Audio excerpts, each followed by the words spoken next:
세금 보고 시즌이 시작된 가운데 올해는 세금 환급액이 작년에 비해 상당히 줄어들 거란 전망이 나왔습니다. 바이든 정부가 부동산 임대 시장의 공정성을 높이기 위해 새로운 대책을 발표하고 감독을 대폭 강화하겠다고 나섰습니다. 질병통제예방센터 CDC가 화이자와 모더나의 코로나19 오미크론 변이용 개량 백신이 XBB 관련 하위 변이 감염 예방에도 도움이 된다는 보고서를 발표했습니다. 뉴저지 뉴브런즈윅에서 나이를 속이고 고등학교에 입학한 29살 한국계 녀석이 경찰에 붙잡혔습니다. 2006년 한인동포들의 성금으로 매입된 뉴욕 한인 커뮤니티 센터 건물이 결국 매각됩니다. 이상은 이 시각 주요 뉴스입니다. 시청자 여러분 안녕하십니까? KBN 뉴스입니다. 세금 보고 시즌이 시작된 가운데 올해는 세금 환급액이 작년에 비해 상당히 줄어들 거란 전망이 나왔습니다. 코로나19 팬데믹 대응 조치로 연방정부가 제공했던 각종 구호 조치가 종료됐기 때문인데요.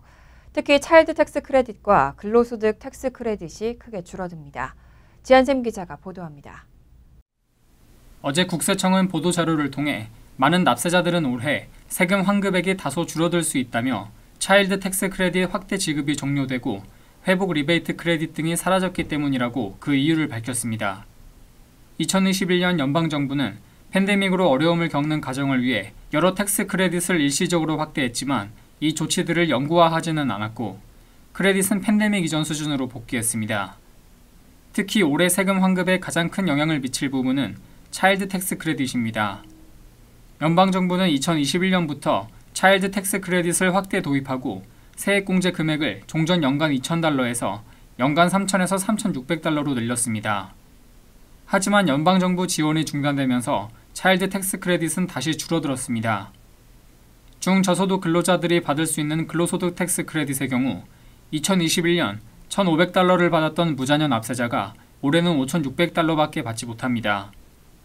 일하는 동안 가족에 대한 케어가 필요한 이들에게 제공되는 부양자녀 세액공제 역시 최대 세액공제가 $8,000에서 $2,100 선으로 낮아집니다. 연방정부의 경기부양지원금이 사라진 만큼 수혜 자격을 갖췄는데도 EIP를 받지 못한 사람들을 대상으로 제공됐던 회복 리베이트 크레딧도 사라졌습니다. 이 밖에도 지난해에는 표준공제를 선택한 보고자가 1인당 최고 $300까지 자선 공제를 할 수 있었지만 이제는 항목 공제를 선택할 경우에만 공제를 할 수 있습니다. IRS는 올해 직원을 늘리고 세금 보고 처리 속도를 높인다는 계획입니다. KBN 뉴스 지한샘입니다. 팬데믹 회복과 인플레이션이 맞물리면서 지난해 주택 임대 비용이 크게 올랐는데요. 바이든 정부가 부동산 임대 시장의 감독을 대폭 강화하겠다고 나섰습니다. 백악관은 어제 보도자료를 내고 임대 시장의 공정성을 높이고 공정한 거주 원칙 확립을 위해 새 대책을 발표한다며 세입자 권리 청사진으로 이름 붙여진 새로운 대책을 공개했습니다. 미국은 코로나19 확산 당시 주거권 보장을 위해 집세 상승을 억제해왔지만 팬데믹 회복 국면과 맞물린 인플레이션으로 지난해는 부동산 가격이 가파르게 상승했습니다. 집세는 특히 서민 생활과 직결되는 만큼 생계 부담으로 이어지고 있습니다. 최근 들어 인플레이션은 다소 완화 국면에 접어들 기미를 보이고 있지만 집세 상승은 계속되면서 전문가를 비롯한 관련 단체를 중심으로는 대응의 필요성을 지적하는 목소리가 높아지고 있습니다. 이번 대책에 직접적인 가격 규제는 포함되지 않았습니다. 하지만 바이든 행정부는 전반적인 불공정 관행에 대해 연방정부 차원의 감독을 강화하고 주 및 지방정부 차원의 적극적 관여를 촉구하는 내용을 대책에 담았습니다. 특히 연방거래위원회 금융소비자보호국은 세입자 신용조사를 비롯해 시장의 불공정 관행에 대한 정보 수집에 나설 예정입니다.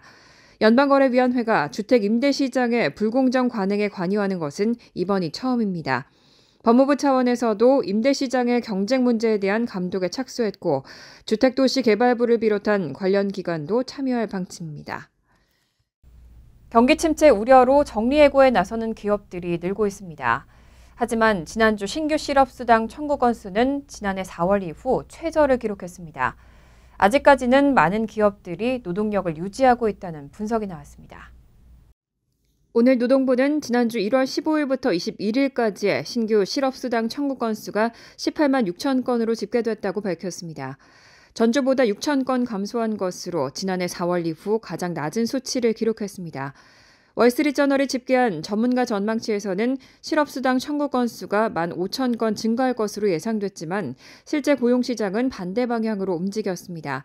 셀 거티어리 BMO 캐피털 마켓 선임 이코노미스트는 기업들이 경기 침체가 그리 심각하지 않을 것이라고 판단하면서 노동력을 유지하는 것으로 보인다고 말했습니다.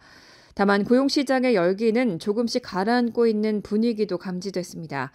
최소 2주 이상 실업수당을 신청하는 계속 실업수당 청구 건수는 168만 건으로 직전보다 2만 건 증가했습니다.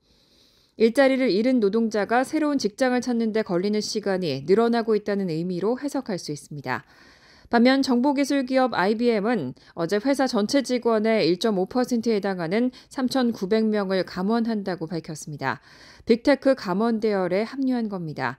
IBM은 지난해 4분기 순이익이 전년 같은 기간과 비교해 16% 증가한 27억 1천만 달러를 기록했습니다.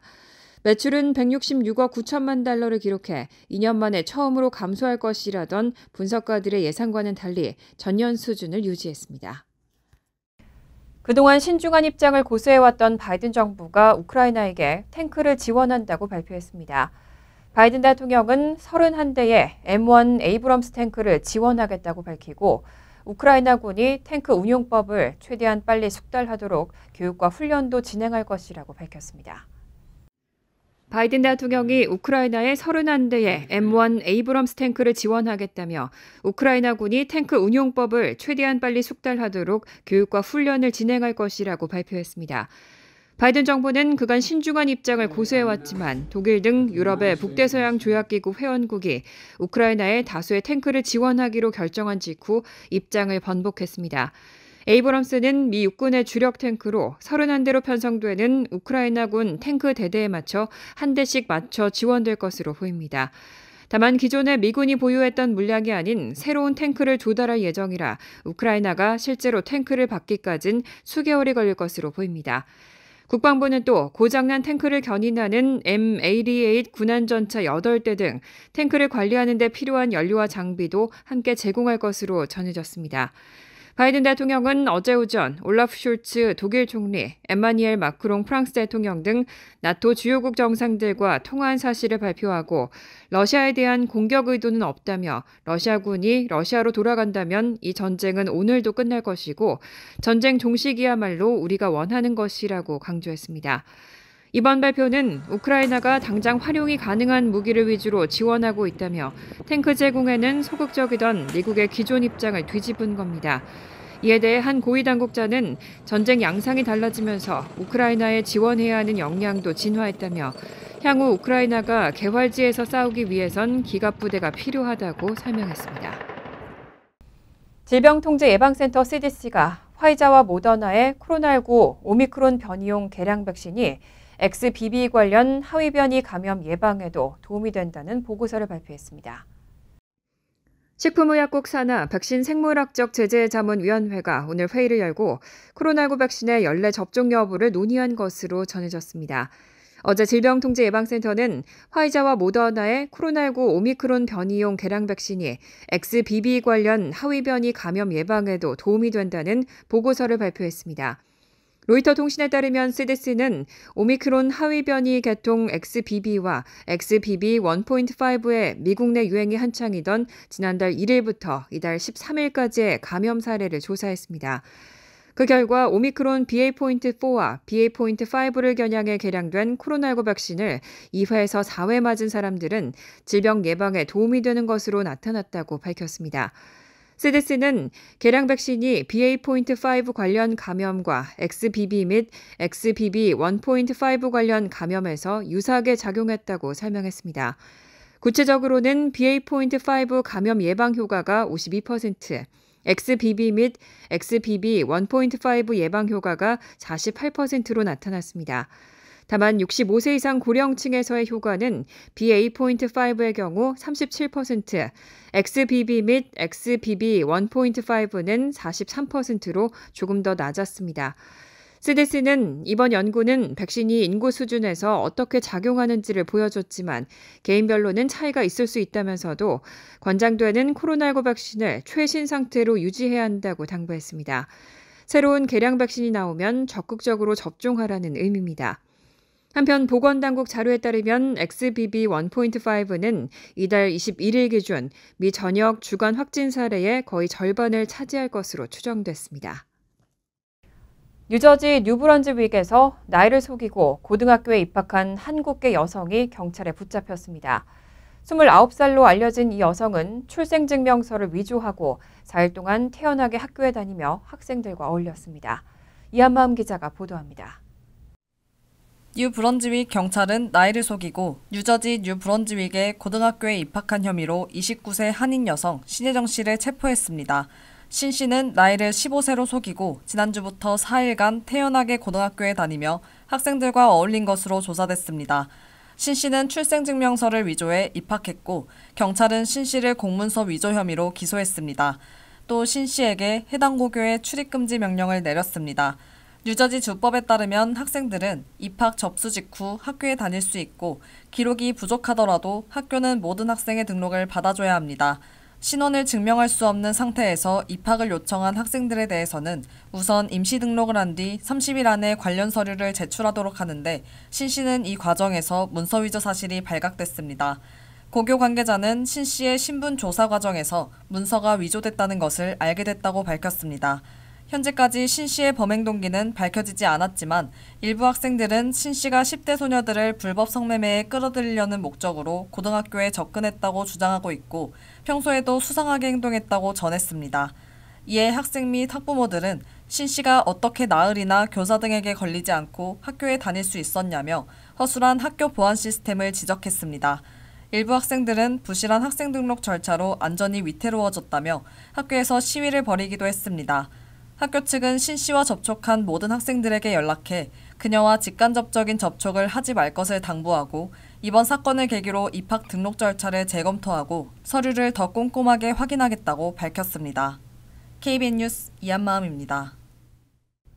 2006년 한인 동포들의 성금으로 매입된 뉴욕 한인 커뮤니티 센터 건물이 결국 매각됩니다. 그동안 건물의 매각을 두고 오랜 갑론을박이 벌어졌는데요. 지난 20일 이사회는 한인 노숙인 쉘터 더 나눔 하우스의 건물을 매각하기로 결정했습니다.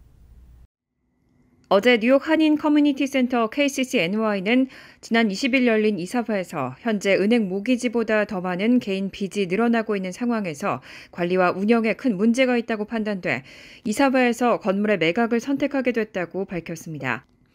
KCC NY는 이날 이사회에 참석한 이사회원 25명 중 23명의 찬성으로 건물을 한인 노숙인 쉘터 더 나눔 하우스에 매각하기로 결의했다고 전했습니다.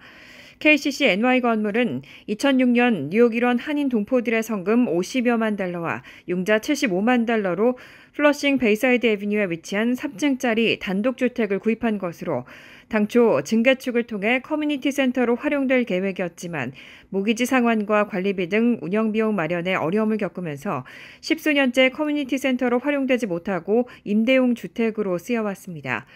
이사회는 건물 매각 금액은 회계 감사를 통해 정할 예정이라고 밝혔습니다. 관계자에 따르면 금액은 67만 달러 내외일 것으로 전망되고 추후 기자회견에서 발표될 예정입니다. 한편 건물을 구입할 더 나눔 하우스는 전신인 뉴욕 나눔의 집 시절인 2011년부터 노숙자를 위한 쉼터로 시작해 지난 10여 년 동안 400여 명에 가까운 노숙자들을 지원해오고 있습니다. 지난 2020년 말부터는 쉘터 구입을 위한 100만 달러 모금 활동을 이어왔고 현재 모금액은 75만 달러에 달하는 것으로 전해졌습니다. 현재 약 20명의 노숙인을 돕고 있는 더 나눔 하우스는 건물 매입 후 올해 하반기에 입주할 계획이라고 밝혔습니다. 허리케인 아이다 타격 이후 뉴욕시에서는 불법 반지하 주택을 합법화해야 한다는 목소리가 이어져 오고 있습니다. 그런데 까다로운 뉴욕주 주택법 때문에 개조를 위해서는 상당한 금액이 드는 만큼 법 개정이 없이는 합법화가 어렵다는 지적이 커지고 있습니다. 지난 24일 뉴욕시 의회에서 열린 주택 및 건물위원회 공청회에서 킴 다르가 시 주택보존개발국 부국장은 현재 뉴욕 주법에 따라 불법 반지하 주택을 개조하려면 비용당 유닛이 최대 100만 달러까지 들 수 있다며 불법 반지하 주택을 합법화해 주택 공급을 늘리는 정책을 실현하려면 뉴욕 주법이 바뀌어야 한다고 지적했습니다. 현재 뉴욕시에서 불법 반지하 주택에 거주하고 있는 사람들은 10만 명에 달하는데 허리케인 아이다 타격 이후 뉴욕시 불법 반지하 주택을 합법화하고 관리해야 한다는 목소리가 이어져 왔습니다. 하지만 불법 반지하 주택을 주주택법 기준에 맞춰 개조하려면 비용이 많이 필요한데 불법 반지하 건물 소유주들이 이 비용을 감당하기 쉽지 않기 때문에 결국 법 개정이 없이는 합법화가 어렵다는 지적입니다. 뉴욕시는 허리케인 아이다 타격 이후 불법 반지하 주택을 합법적으로 바꾸는 파일럿 프로그램을 추진하고 있습니다. 하지만 대부분의 주택 소유주들의 재정 상황이 어려워 이 프로그램에 참여 의사를 밝힌 800명의 주택 소유자 가운데 100명만이 자세한 비용 진단을 받았고 그중에서도 12명만이 비용을 부담할 수 있는 상황이었습니다. 아이다 이후 3년이 지난 현재 이 프로그램에 참여하기로 결정한 사람은 5명에 불과했고 공사를 시작한 곳은 건물 한 곳뿐입니다. 시의회는 기존 불법 개조 지하주택을 금지하는 뉴욕주의 다가구 주택법을 준수하지 않고도 주택법상의 안전 표준을 준수할 수 있도록 하는 뉴욕주 법안이 통과돼야 한다고 강조했습니다. 페이스북 모기업 메타가 트럼프 전 대통령의 페이스북 계정 복구를 허용하기로 결정했습니다. 지난 2021년 1월 벌어진 트럼프 전 대통령 지지자들의 국회의사당 폭동 이후 2년 만입니다. 페이스북의 모기업 메타의 글로벌 담당 사장 닉 클라그는 블로그 게시물을 통해 우리는 미국과 같은 민주주의 사회의 선거 상황에서 공개적이고 민주적인 토론을 방해하고 싶지 않다며 트럼프 전 대통령의 페이스북 계정 복구를 허용하기로 결정했다고 밝혔습니다. 이어 국민들은 좋은 것이든 나쁜 것이든 그들의 정치인이 말하는 것을 들을 수 있어야 투표함에서 정보에 입각한 선택을 할 수 있다고 덧붙였습니다. 페이스북과 트위터, 유튜브는 모두 지난 2021년 1월 6일 당시 트럼프 전 대통령의 지지자들이 대통령 선거 패배에 불복해 국회의사당을 공격한 사건 후 현직 대통령을 플랫폼에서 차단하기로 전례 없는 결정을 내렸습니다. 당시 트위터는 영구 금지 결정을 내렸고 일시적인 중단이라고 밝혔던 페이스북은 2년 만에 복구 허용을 결정한 겁니다. 클래그 사장은 당시 상황에 대해 특별한 상황에서 내린 특별한 결정이었다며 위험이 충분히 줄어들었기 때문에 당시 설정했던 2년의 일정을 준수해야 한다는 결론을 내렸다고 설명했습니다.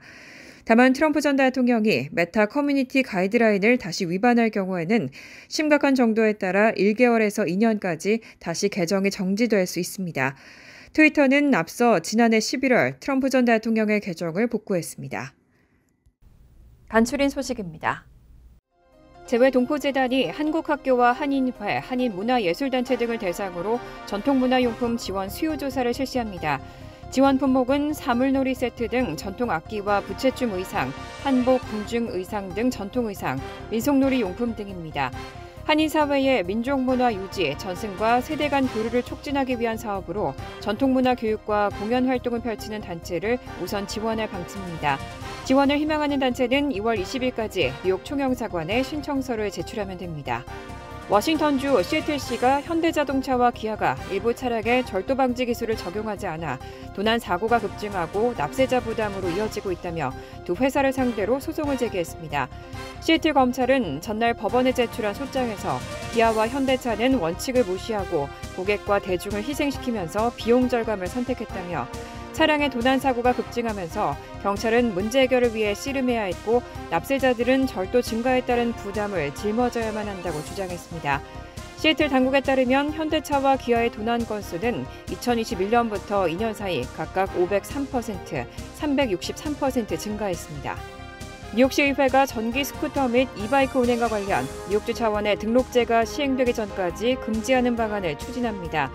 조례안에는 교통법규 위반 적발 시 벌금을 $250에서 $500로 상향하는 내용도 담겨 있습니다. 법안을 발의한 로버트 홀든 시의원은 뉴욕시 곳곳에서 교통법규를 준수하지 않고 무분별하게 운행되는 전기 스쿠터와 이바이크로 인한 교통사고가 빈번하게 발생하고 있다며 등록제 마련이 이뤄지기 전까지 운행을 전면 금지하는 것이 필요하다고 발의 배경에 대해 설명했습니다. 뉴저지주 최대 규모의 에너지 회사인 PSE&G는 최근 높은 인플레이션으로 가계가 압박을 받고 있다며 에너지 비용 지출을 줄이는 데 도움을 주기 위해 오는 1년 중 에너지 사용이 가장 많은 2월 1일부터 28일까지 한 달간 사용 규모 기준으로 요금을 일정 부분 할인해주는 프로그램을 실시한다고 발표했습니다. 이번에 제공되는 가스요금 할인 혜택은 공장과 회사 등 사업체 가입자들은 제외되고 주택과 아파트 등 주거용 건물에 살고 있으면서 TSENG 가스를 사용하는 가입자들만 대상으로 합니다. 환율과 증권 소식입니다.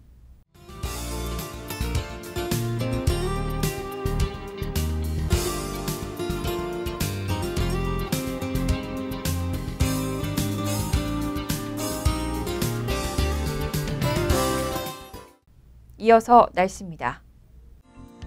금요일은 화창하겠습니다.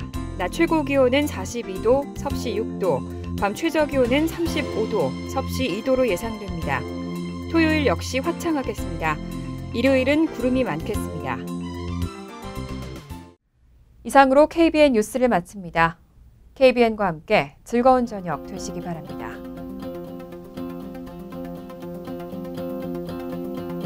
우리 동부 최대 한인방송 KBN이 제작하는 KBN 뉴스는 웹사이트 mykbn.com 그리고 유튜브와 페이스북에서 다시 보실 수 있습니다. 좋아요, 구독, 알림 설정은 뉴스 제작에 큰 도움이 됩니다.